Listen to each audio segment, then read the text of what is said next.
Assalamualaikum warahmatullahi wabarakatuh.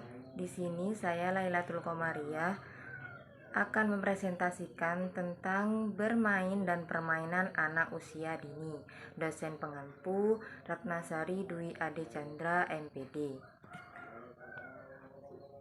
Yang pertama yaitu pengertian bermain dan permainan anak usia dini. Secara bahasa, bermain merupakan kegiatan yang dilakukan anak secara spontan atau langsung, atau kegiatan yang dilakukan melalui interaksi baik dengan orang lain maupun benda-benda di sekitarnya.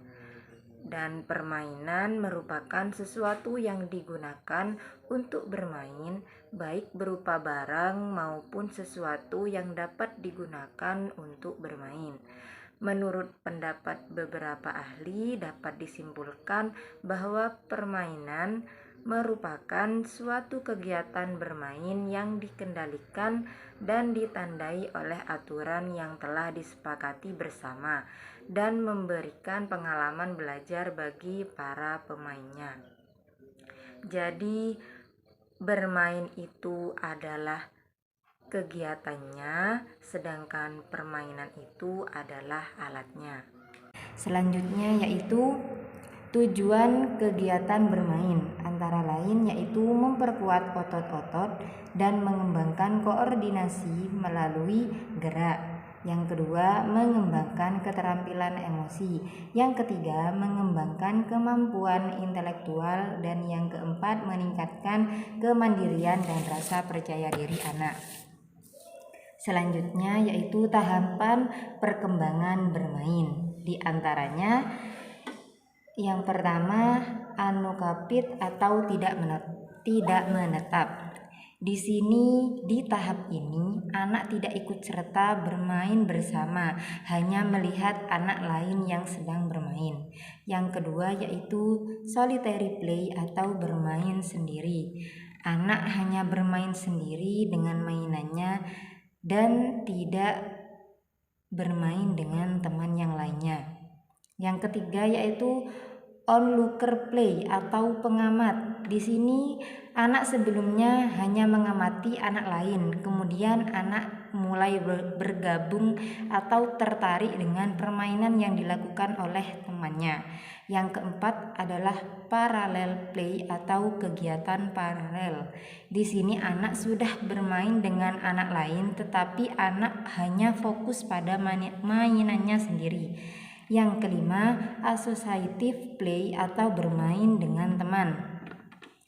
Yang artinya anak sudah berinteraksi dengan temannya, saling berkomunikasi, bertukar mainan, namun belum dapat melakukan kerjasama. Yang keenam yaitu cooperative play atau kerjasama dalam bermain dengan aturan. Di sini anak sudah dapat bermain bersama teman dan juga sudah bekerja sama dengan teman.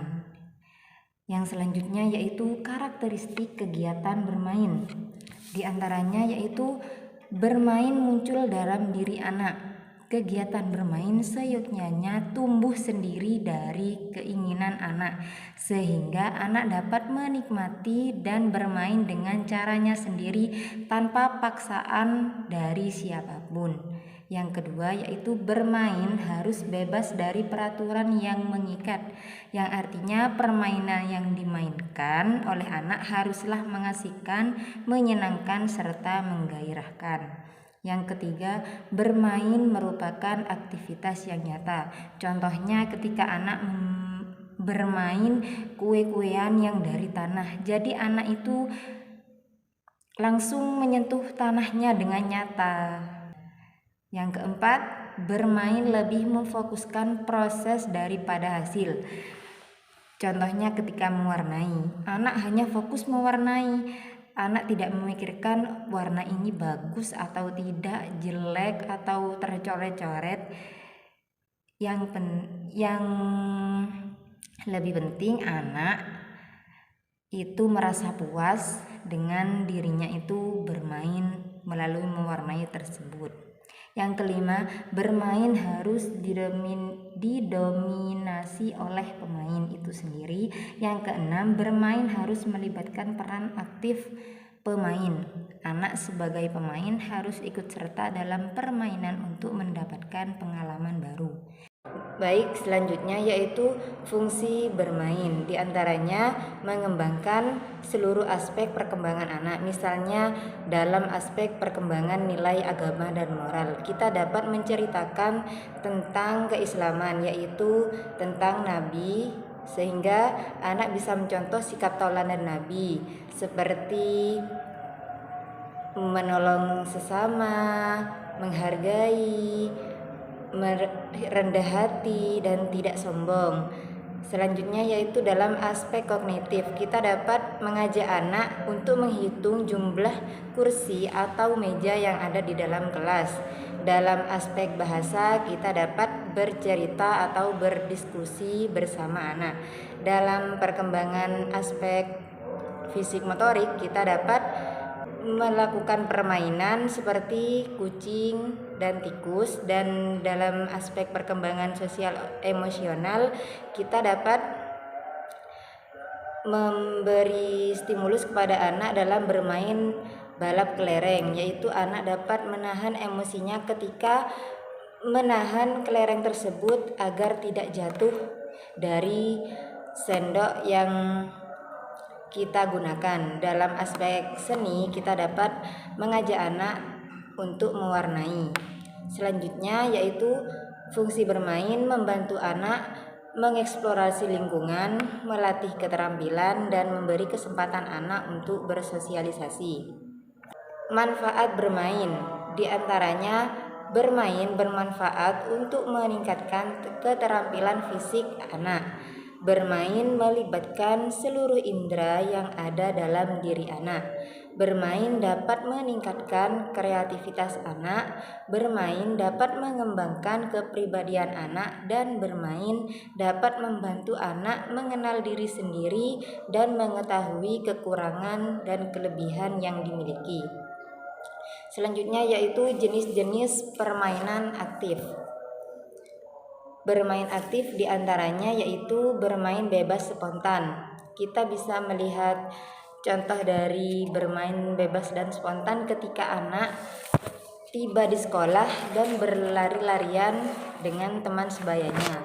Bermain konstruksi, misalnya ketika anak bermain Lego, bermain balok. Bermain peran, misalnya ketika anak memperagakan sapu seperti kendaraan yang dinaiki. Collecting, yaitu mengumpulkan benda-benda, misalnya mengumpulkan batu dari kecil yang terbesar hingga terbesar, mengumpulkan daun-daun yang kering, mengumpulkan bunga sesuai warnanya, dan banyak lagi contoh yang dapat kita terapkan kepada anak. Eksplorasi, misalnya kita mengeksplorasi warna. Dengan eksplorasi tersebut kita bisa menambah pengetahuan anak. Bermain game dan sport, yaitu misalnya dalam permainan petak umpet, kucing-kucingan dan tikus, dan lain sebagainya.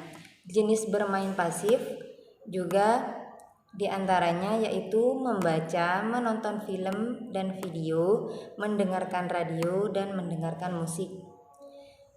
Mungkin itu saja presentasi yang dapat saya sampaikan. Kurang lebihnya saya mohon maaf dan saya mengucapkan terima kasih. Wassalamualaikum warahmatullahi wabarakatuh.